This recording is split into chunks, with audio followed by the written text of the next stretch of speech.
Hello అండి, ఈ వీడియోలో అటెన్యూయేటర్స్ గురించి చూద్దాం. నెట్వర్క్ ఎనాలిసిస్లోని లాస్ట్ చాప్టర్ డిప్లొమా వాళ్ళకి ఫిల్టర్స్ అండ్ అటెన్యూయేటర్స్ ఉంది కదా.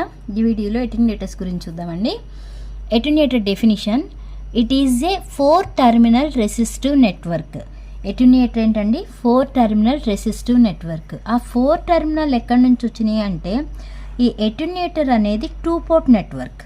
Okay, attenuator is A 2 port network. That is port, this is the port 1 and this is port 2.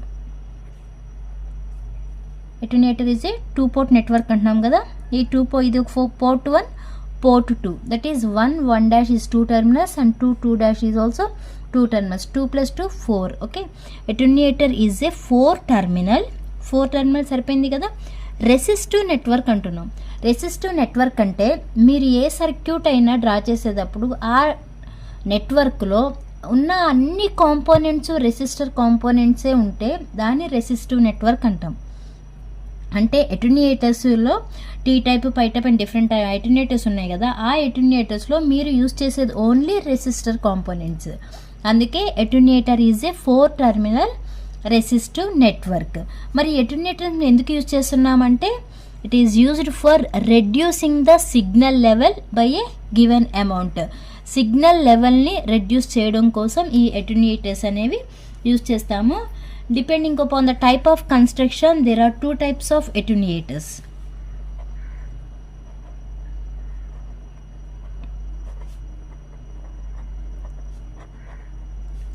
Depending upon the type of construction, attenuators వచ్చి 2 types. First type ఏంటి అంటే symmetrical attenuators.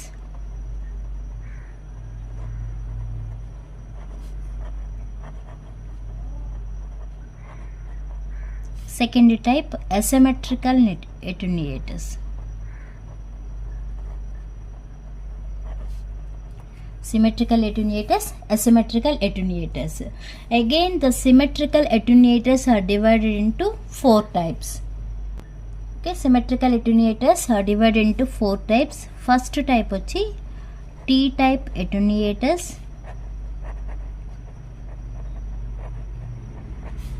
Second type pi-type attenuators. Third type lattice attenuator. Fourth type వచ్చేప్పటికి bridged T type attenuator.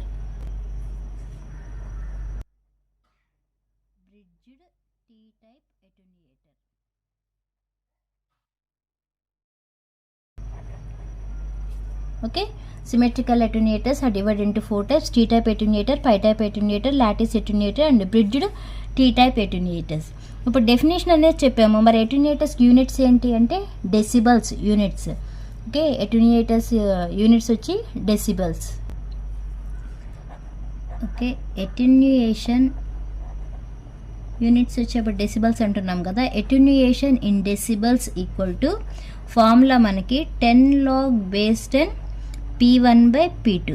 Okay, where P1 is the input power and P2 is the output power. Relation ఉంది కదా, P equal to ఏంటండి relation I²R అని ఉంది కదా. ఇప్పుడు దీన్ని మనం ఇంకెలా రాయొచ్చు అంటే attenuation in dB equal to 10 log base 10. ఈ P1 ప్లస్లో ఏమని రాయొచ్చు మనం? I1² క్యారెక్టరిస్టిక్ ఇంపిడెన్స్ తీసుకుంటాం కాబట్టి it is denoted by R0 అని రాస్తున్నాను. అలానే P2 is the output power కదా, అంటే I2² R0 cancel. Then 10 log 10 I1² I2², మిగిలింది అదే కదా. 10 log 10 I1/I2 హోల్ స్క్వేర్ అని రాస్తున్నాను. అంటే log x² ఈక్వల్ టు ఏం రాయొచ్చు? 2 log x అని రాయొచ్చు కదా. అలా ఈ స్క్వేర్ని ఇక్కడ తీసుకొచ్చేయండి. అంటే ఎలా రాస్తాము? 2 × 10 log base 10 I1/I2. 2 × 10 అంటే 20 కదా. 20 log 10 I1/I2. Okay, attenuation in dB equal to formula 20 log 10 I1/I2. In terms of V1 వోల్టేజ్లో కూడా రాయొచ్చండి. 20 log 10 I1/I2. ఇంకా ఏమని రాయొచ్చు, మనకి పవర్కి formula V = P = V × I అని కూడా రాయొచ్చు కదా. ఓకే, అలా కూడా సబ్స్టిట్యూట్ చేస్తే ఓఆర్ఆర్ ఇంకెలా రాయొచ్చు అంటే 20 log 10 V1/V2 అని కూడా రాయొచ్చు. మళ్ళీ మనం టీ టైప్ అటెన్యూయేటర్ చూద్దామండి. టీ టైప్ అటెన్యూయేటర్ ఆల్రెడీ ఏం చెప్పాను నేను, రెసిస్టివ్ నెట్వర్క్ అని ఎందుకు అంటాము అంటే మనం తీసుకున్న అన్ని కాంపోనెంట్స్ కూడా రెసిస్టర్సే. ఓకే, అందుకే ఈ సర్క్యూట్ని ఏమంటామంటే రెసిస్టివ్ నెట్వర్క్ అంటాం.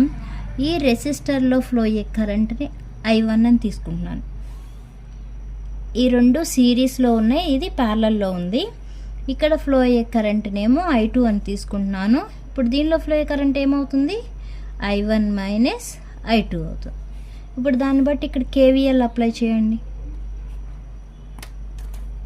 ఓకే, కిర్చాఫ్స్ వోల్టేజ్లా KVL అప్లై చేస్తే మనకి ఇలా ఉంది అంటే డైరెక్షన్ ప్లస్ నుంచి మైనస్కి వెళ్తుంది.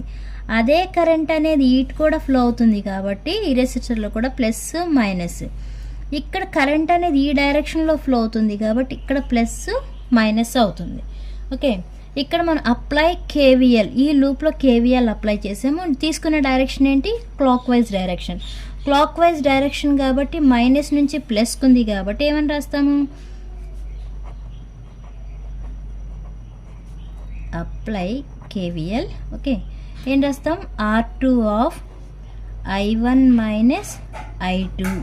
మళ్ళీ ఇటు నుంచి ఈ డైరెక్షన్కి వెళ్తుంది అంటే ప్లస్ నుంచి మైనస్కి వెళ్తుంది కాబట్టి -I2 R1. మళ్ళీ ఈ డైరెక్షన్కి ఎలా వస్తుంది కాబట్టి మైనస్, ఇదే కరెంట్ కదా ఈ రెసిస్టర్లో కూడా ఫ్లో అయ్యేది, -I2 R0 = 0. ఓకే, R2తో మల్టిప్లై చేయండి. R2 I1 - R2 I2 - I2 R1 - I2 R0 = 0. Okay, ఇక్కడ I2 ఉంది, ఇక్కడ I2 ఉంది, ఇక్కడ I2 ఉంది. ఒక ఇటువైపు R2 I1 ఉంచేసి ఈ టర్మ్స్ అన్నీ ఈక్వల్ కట్టు తీసుకెళ్ళండి. అటు తీసుకెళ్తే ఏమవుతుంది, ఇటు మైనస్ ఉంది కదా, ఈక్వల్ కట్టు తీసుకెళ్ళినప్పుడు ప్లస్ అవుతుంది. R2 I2 + I2 R1 + I2 R0. వీటన్నిటిలోంచి ఏం కామన్ తీయొచ్చు, I2 కామన్ తీయండి. I2 కామన్ తీస్తే R0 + R1 + R2. ఇటువైపు ఏమేమి ఉన్నాయి, R2 I1. దీని నుంచి నాకు I1/I2 ఎంత వస్తుందో రాయాలి.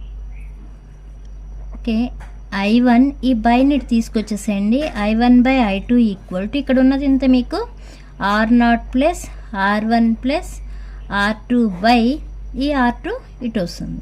ఇప్పుడు ఈ I1/I2 ప్లేస్లో ఏం రాయొచ్చు, N రాయొచ్చుగా. N = R0.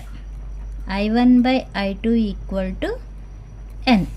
N = R0 + R1 + R2/R2. This is equation number 1.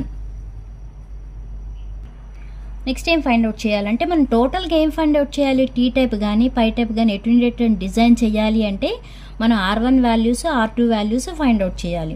Okay, R1 R2 values find out చేయడానికి ఈ డెరివేషన్ మొత్తం. ఓకే, ఇప్పుడు the characteristic impedance of the attenuator is R0 when it is terminated in a load of R0. అంటే R0కి ఇప్పుడు equation రాయాలి మనం. Okay, ఇప్పుడు చూడండి, ఈ R1 R0 ఎలా ఉన్నాయి, సిరీస్లో ఉన్నాయి. ఓకే, అంతేనా, R1 + R0 అనేవి సిరీస్లో ఉన్నాయి.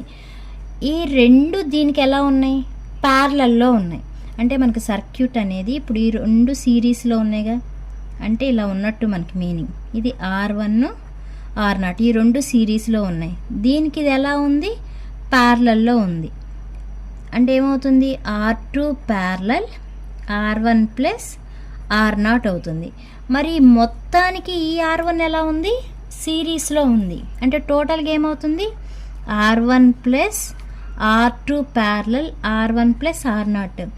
అంటే మనకి సిరీస్ అంటే ఇలా ఉంటుంది, R1 + R2 parallel R1 + R0. Okay, R1 + ఈ రెండు ముందు ప్యారలల్లో ఉన్నాయి కదా, అంటే ఏమవుతాయి, R2 × R1 + R0 R2 plus R1 plus R0. Okay, ఇప్పుడు R1 ప్లస్ మనకి n ఈక్వల్ టు ఏమన్నాము, R2/R0 plus R1 plus R2 అన్నాం. ఇక్కడ రివర్స్లో ఉంది చూడండి, ఇక్కడేమో డినామినేటర్ R2 ఉంది. ఈ ఒక్క టర్మ్ తీసుకోండి, ఈ ఒక్క టర్మ్ తీసుకుంటే ఏమనుంది, R2/R1 plus R0 plus R2 ఉంది. అంటే ఇప్పుడు ఈ ప్లేస్లో ఏమని రాయొచ్చు మనం, 1/n రాయొచ్చుగా, 1/n of R1 plus R0.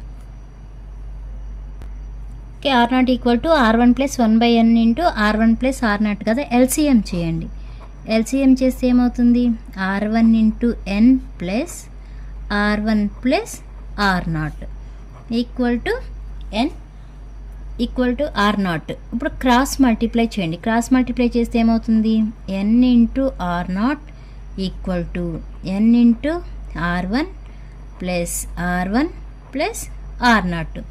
ఈ R0 టర్మ్ని ఇటు తీసుకొచ్చేయండి, n R0 minus R0 equal to ఇక్కడున్న టర్మ్స్ ఏంటి, n R1 ప్లస్ R1. ఇప్పుడు ఈ రెండిట్లో ఏం కామన్గా ఉంది, R0 అనేది కామన్గా ఉంది. అంటే n మైనస్ 1 ఈక్వల్ టు ఈ రెండిట్లో ఏం కామన్గా ఉంది, R1 కామన్గా ఉంది. అప్పుడు ఏం రాస్తాం, n ప్లస్ 1 రాస్తాం. మనకేం కావాలి, R1 కావాలి, అంతే కదా. R1 R2 ఫైండ్ అవుట్ చేయాలి. మనకి ఈ ఈక్వేషన్ బట్టి మనకు కావాల్సింది ఏంటి, R1. ఈ R1 ఇటు ఉంచేసి ఇటు తీసుకురండి. అప్పుడు ఏమవుతుంది, R0 of n minus 1/n plus 1 అవుతుంది. Okay, this is equation number 2. మనకు R1 వచ్చేసింది. నెక్స్ట్ ఇంకేం రావాలి, R2 రావాలి. R2 రావాలి అంటే from equation 1, from equation 1. Equation 1 ఏంటి, n equal to R0 plus R1 plus R2/R2. Okay, cross multiply చేయండి. ఇప్పుడు ఏమవుతుంది, n R2 equal to R0 plus R1 plus R2 వస్తుంది. ఇక్కడ R2 ఉంది కాబట్టి ఈ R2ని ఇటు తీసుకొచ్చేయండి. అప్పుడు ఏమవుతుంది, n R2 minus R2 equal to R0 plus R1. ఈ రెండిట్లో నుంచి ఏం కామన్ తీయొచ్చు, R2 కామన్ తీయొచ్చు కదా. R2ని కామన్ తీస్తే ఏమొస్తుంది, n minus 1 equal to R0 plus R1 ఉంది. Okay, this is equation number 3. Substitute equation 2 in equation 3. Equation 2 అంటే ఎంత, R1 కదా. R1 అని తీసుకొచ్చి ఈక్వేషన్ 3లో సబ్స్టిట్యూట్ చేయండి. అంటే ఏమవుతుంది, R2 of n minus 1 equal to R0 plus R1 ప్లేస్లో ఈక్వేషన్ 2ని సబ్స్టిట్యూట్ చేయాలంటే R0 of n minus 1/n plus 1. Okay, R2 of n minus 1 equal to LCM చేయండి, n plus 1 into R0 of n plus 1 plus R0 of n minus 1. R2 of n minus 1 equal to multiply చేయండి, R0 into n plus R0 plus R0 into ఇక్కడ minus 1 కదా, plus into minus minus R0/n plus 1. Minus R0 plus R0 cancel. Then R2 of n minus 1 equal to R0n plus R0n. ఏమవుతుంది, 2n R0/n plus 1. దీని నుంచి మనకి రావాల్సిన equation ఏం కావాలి, మనకి R2 కావాలి. అంటే అప్పుడు R2 ఈక్వల్ టు ఏం రాయొచ్చు, R2 కావాలి కాబట్టి R2 equal to 2n R0/n plus 1 into ఇది ఇటు వచ్చేప్పటికి ఏమవుతుంది, బై అవుతుంది, n minus 1 a plus b into a minus b, a square minus b square. Formula ఏంటి, a square minus b square. a square అంటే ఏ play ఉంటుంది, n minus b square అంటే 1 square. 1 square అంటే ఎంత, 1. అంటే R2 ఈక్వల్ టు ఏమో రాయొచ్చు, formula 2nr0/n²-1 ఇది మీకు R2 వాల్యూ. ఓకే, ఇప్పుడు మనం ఏ టీ టైప్ కానీ పై టైప్ కానీ అటెన్యూటర్స్ని డిజైన్ చేయాలంటే మనకు రావాల్సింది R1 R2ని మనం ఫైండ్ అవుట్ చేయాలండి. ఇప్పుడు R1 R2 వచ్చినాయి, దాన్ని బట్టి మనం టీ టైప్ అటెన్యూటర్ని డిజైన్ చేయొచ్చు. ఓకే, ఈ వీడియో మీకు అర్థమైతే లైక్ చేయండి, షేర్ చేయండి, అలానే సబ్స్క్రైబ్ చేయండి. Thanks for watching.